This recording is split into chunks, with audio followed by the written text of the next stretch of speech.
ఇక నిన్నటి వరకు చలితో వణికిపోయిన జనం ఇక భానుడి దెబ్బకు వెలవెల్లాడబోతున్నారు. ఫిబ్రవరి మధ్యలోనే సమ్మర్ ఎఫెక్ట్ కనిపిస్తోంది. పగటిపూట టెంపరేచర్స్ భారీగా రికార్డ్ అవుతున్నాయి.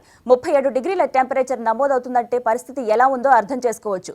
మరో వారంలో వింటర్ సీజన్ ముగుస్తోంది. దీంతో ఈసారి సమ్మర్లో ముచ్చెమటలు పట్టడం ఖాయమని అంటున్నారు వెదర్ అధికారులు. పెరుగుతున్న టెంపరేచర్ పై విశాఖ నుంచి మా రిపోర్టర్ శ్రీనివాస్ మరిన్ని అప్డేట్స్ అందిస్తారు. రెండు తెలుగు రాష్ట్రాల్లో కూడా వాతావరణం మెల్లమెల్లగా వేడెక్కుతుంది. రోజు రోజుకి కూడా ఉష్ణోగ్రతలు మెల్లమెల్లగా పెరుగుదల నమోదవుతుంది. ప్రస్తుతానికైతే ఇప్పటివరకు చలికాలాన్ని మాత్రం ఎంజాయ్ చేసిన ఈ రెండు తెలుగు రాష్ట్రాల ప్రజలు ఇప్పుడు మొత్తానికి ఎండలకు సంబంధించి కూడా రోజు మాట్లాడుకోవడం జరుగుతుంది. ఎండలు ఎక్కువైపోతున్నాయి ప్రతిరోజు కూడా. ఇప్పటికైతే ఉదయం పూట చల్లగాను రాత్రిపూట కొంచెం చల్లగా ఉన్నప్పటికీ కూడా మధ్యాహ్న సమయంలో మాత్రం పూర్తి స్థాయిలో ఎండల తాలూకు ప్రభావం కనిపిస్తుంది. రెండు రాష్ట్రాల్లో కూడా ఒక 10 నుంచి 15 డిగ్రీల టెంపరేచర్, అంటే ఉదయానికి రాత్రికి కూడా 10 నుంచి 15 డిగ్రీల టెంపరేచర్ వరకు వ్యత్యాసం కనబడుతుంది. ఇలాంటి వ్యత్యాసం ఉండడం కూడా ఇక్కడ ఉన్న జనాలకు ఎవరికి అంత మంచిదిగా, ఉదయం ఒక్కసారిగా అంత టెంపరేచర్ పెరగడం, మళ్ళీ సాయంత్రం సమయంలో అయితే టెంపరేచర్ సాధారణ స్థాయికి పడిపోవడం చూస్తుంటే మాత్రం ఇది ఆరోగ్యానికి అంత మంచిది కాదని వాతావరణ నిపుణులు వైద్యులు కూడా చెప్తున్నారు.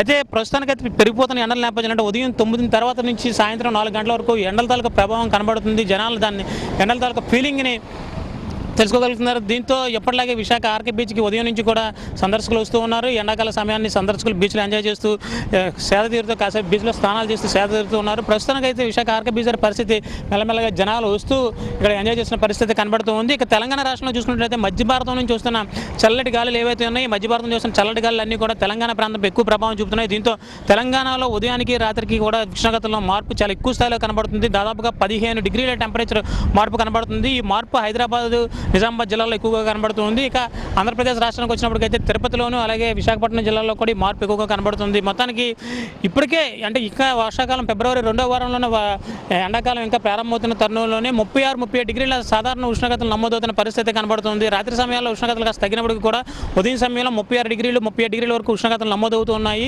ఇంకో 2 వారాల పోతే ఇది 40 డిగ్రీలు తాగే అవకాశం ఉందన్నారు. ఇప్పటికే రామగుండం లాంటి ఉష్ణోగ్రత ఎక్కువగా నమోదయ్యే, సాధారణంగా ఉష్ణోగ్రత ఎక్కువగా నమోదయ్యే ప్రాంతాల్లో, రామగుండం లాంటి ప్రాంతాల్లో చూసినట్టయితే ఈ ఉష్ణోగ్రతలు మరింత ఎక్కువగా నమోదయ్యే అవకాశం ఉందంటున్నారు. కాకపోతే దీనికి 2 వారాల సమయం పడుతుందని, 2 వారాల సమయం తర్వాత పూర్తి స్థాయిలో ఉష్ణోగ్రతలు పెరిగిపోయే అవకాశం ఉంది. ఇంకా పూర్తి స్థాయిలో ఎండాకాలాన్ని అనుభవిస్తాం అంటున్నారు. అయితే గత ఏడాది ఏదైతే లాంగెస్ట్ వింటర్ సీజన్ అనుభవించామో, ఈ ఏడాది లాంగెస్ట్ సమ్మర్ సీజన్ కూడా అలాగే అనుభవిస్తామని, అలాగే వింటర్ ఎంతైతే ఎక్కువ చలికాలం అంటే -, డిగ్రీలు ఎంతైతే నమోదైందో అదే స్థాయిలో ఎండలు కూడా అంతే స్థాయిలో ఎక్కువ స్థాయిలో నమోదయ్యే అవకాశం ఉందంటున్నారు.